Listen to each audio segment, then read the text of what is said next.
Just go ahead and get the bearded dragon. If you're not willing to wait any longer to look for a bearded dragon you'd be happy with, because all of them are just super special, and their colorations and genetics are just a bonus to their already great personalities. Alright, so that's enough about bearded dragons and how they are as animals and pets. Let me get into what your setup is going to look like for a baby.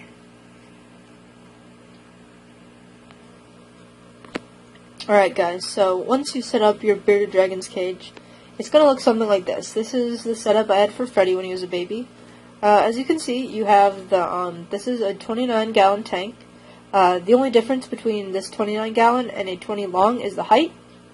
So it may be better to even get a 20-gallon tank, but not a 29-gallon, because you'll have to, your basking spot won't have to be as high as mine to get the same basking temp.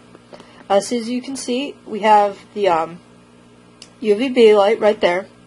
It's best to keep it inside the cage if you're going to have some sort of lid on it, because the screen lid can filter out up to 50% of the UVB created by the UVB bulb, and these bulbs already have a very low amount of UVB.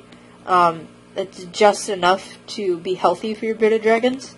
To give you an example, I think it was that outside in the sun is about like, I think it was nearly 800 units of UVB. In the shade, it's still like 300 units of UVB. And then one of these, a brand new one of these bulbs, only produces like 20 units of UVB. So as you can see, it's barely any UVB, but it's just enough to be healthy for your bearded dragon. So I'd suggest when the weather's warm that you take your bearded dragon outside, because even 10 minutes basking in outdoor sunlight is equivalent to basking for some 24 hours under a UVB light. So you want to make sure that's in the inside so they're getting the maximum amount of UVB they can from such a small amount in the bulb. And then we have our basking dome up here, our heat dome, with I have a 100-watt zoom-in basking bulb in there. This is some Max Driftwood, I think it was. Max Driftwood. It was a pretty tall piece. And as you can see, it's got different levels for my bearded dragon to bask on. So if he wants to get really warm, you can go to this top part right here. And if he wants to go at a slightly cooler temperature, you can go somewhere down here. He's also got the hammock in the back there where he can go and rest and bask, which is not quite as warm as on the log, but it's still pretty warm. On the back here, he's got this kind of hut kind of cave sort of thing going on. It's also a little platform that I made out of these rocks we just found on the beach, and I boiled them and baked them to get all the different diseases on them that could have been on them killed, and then I siliconed them together to make. And then there's the cow skull that I really wanted to get because it added a really nice flare. And then there's his little water dish that I ended up removing because he didn't have any interest in it. And there's no need to increase the humidity more than you really need to. As you can see, I covered 3 of the 4 sides, only the front is open. You can just cover it with white paper, but I chose to kind of color the paper and make a just cute little kind of Australian outback sort of background. Freddy really did appreciate that, though. The funny thing was I drew this little tiny scorpion on the background, and a couple times he tried to eat that like it was a cricket. But other than that, the background didn't bother him at all. It actually helped him feel more secure. And as you can see, I used paper towel as a substrate. All I had to do is when he would go to the bathroom, I just take out all the paper towel and put down a fresh layer, and it completely removed any sort of bacteria that could have been there. So this is the sort of setup you want to have for your bearded dragon, your baby bearded dragon that is. You want to have a nice high basking spot. Baby bearded dragons especially love to climb. Because in the wild they tend to be a little bit arboreal, since they are being prey items. And being small little bearded dragons, climbing up in the trees is a lot safer than just staying on the ground all day. So baby bearded dragons do love to climb, and it's good to take advantage of that so they'll get their exercise. It's also good to take them out and let them run around in a safe room that you've cleaned up and closed off any place that could be dangerous to them. So this is what your setup should look like. when you first get a baby bearded dragon, that isn't too old. I think Freddy was almost a month old when I bought him, maybe a month old. They are pretty tiny. As you can see, my hand is about that big, kind of. He was only 5 and I think an 1/8 inch from tip to tail. As you can see, he's a really, really tiny little baby dragon. And when they're this size, they are really fragile. You don't want to handle them excessively, but you do want to handle them so they get used to being handled. When you first get your bearded dragon, though, if you get them shipped in from, say, a breeder or a online store or something like that, they're going to be stressed for up to 2 weeks. This kind of freaked me out, even though I knew about it. I was really, really worried because Freddy would not eat very much. He wouldn't do much of anything, and he always had stress marks. It took the full 2 weeks for him to finally adjust to his habitat and to start eating more and to just be a healthier bearded dragon. So you have to keep this in mind.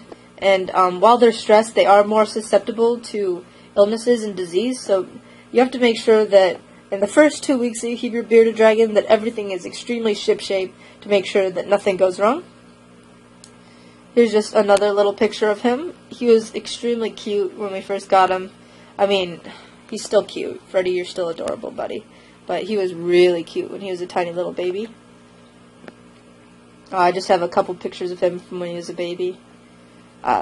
There is a video of all this. I'll put a link right here to the video of when I first got him.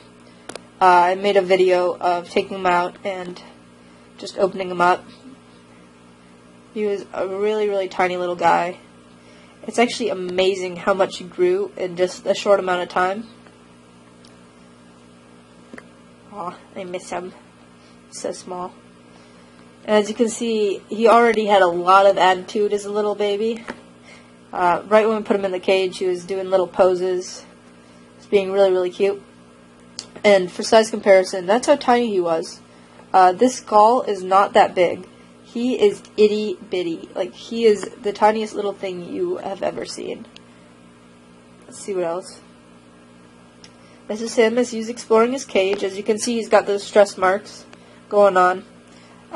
If you don't know, bearded dragons show stress marks on their cream underbelly, which is little either black squiggles, or on their belly it's more like black little ovals. The intensity of these marks display how stressed they are. He right here, it's not too stressed. You can get so stressed that his belly is like almost completely black. You'll see that a lot in bearded dragons at the pet store, because keeping bearded dragons in a small group, or even a large group especially, can cause a lot of stress, because there is usually 1 or 2 bearded dragons that come out on top and eat all the food and just make all the other ones miserable. So at pet stores you'll see the extremist level of stress. This is pretty moderate, it's not too bad, but he kept these marks for about 2 weeks before he finally started to calm down.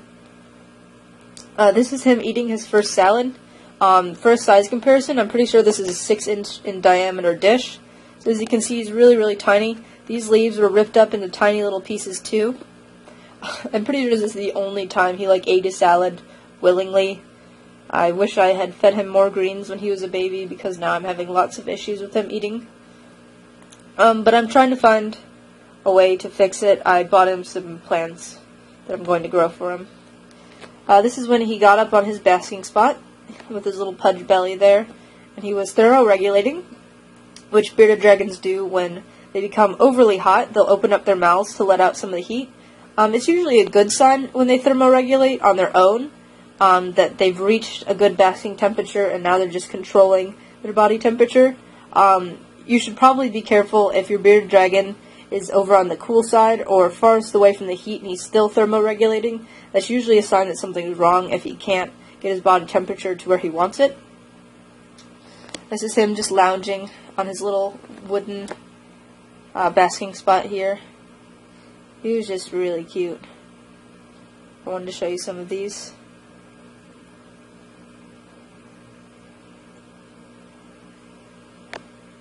Yeah, so this is a sign of a pretty healthy bearded dragon. He's propping himself up. He's looking around. This is what he looked like when he was getting ready to sleep. for the first night. This is where he preferred to sleep when he was a baby, hanging off the side of the log. He's always been lazy like this, where he just kind of gets off to the side of the log. Light isn't really in his eyes. He can just sleep there, and then in the morning, he's already right by his basking spot. Very little work to get back up there. He still does that to this day. And so, yeah, he was just really, really cute. I showed you that one already. What are you doing? Alright, so this is what a baby setup should look like. This is what I showed you. So this will be a pretty good guide for what you want to give to your little baby dragon. So your setup should resemble this a little bit at least. Of course you can take some creative liberties, but you always want to make sure that you have your UVB on the inside of your tank. You want to make sure that your basking spot is close enough to the heat bulb, that it's getting to that temperature it needs to be, that 100 to 110 degrees Fahrenheit. This distance is okay because this is a really high wattage basking spot. You could use a lower wattage one and get closer, but you never want to get within like 6 inches of the basking, of the actual light. That could be dangerous to your bearded dragon. You don't want to get too close. And so you always want to give them plenty of little recreational activities. Just because the cage looks really crowded, you just want to make sure you utilize your space very well. Like for instance, this little platform, even though it takes up a lot of space, it also adds a lot of surface area to the tank. This is a lot of extra area that you can climb on, and it provides a little hiding spot. So whatever you put in the tank, make sure it has a use and is useful to your bearded dragon and provides them with some extra space. This utilizes the vertical space. You might want to utilize a lot of the vertical space if you have a taller cage. Or you can just add more surface area with something like this. And so you want to make sure whatever you put in is useful and is good for your bearded dragon. Sorry, Freddy's just playing peekaboo over there, and it's really cute. He's being funny. So yeah, that's mostly what I'm going to tell you about caring for your bearded dragon. If you have any specific questions, feel free to leave a comment, and I'll get back to you ASAP. The comments come right to my email, so I usually get them within 24 hours and try to reply. So if you have any questions about specifics, like you specifically, what you have in your house, if it's good enough, or if you have enough time, or anything like that. If you have questions about certain brands or certain different supplies, I'll try to answer those as well, or refer you to a website that'll help better educate you. So I hope this helped you learn more about bearded dragons and the commitment in taking care of them. If you have any questions, leave comments below. And please like and subscribe to see more videos.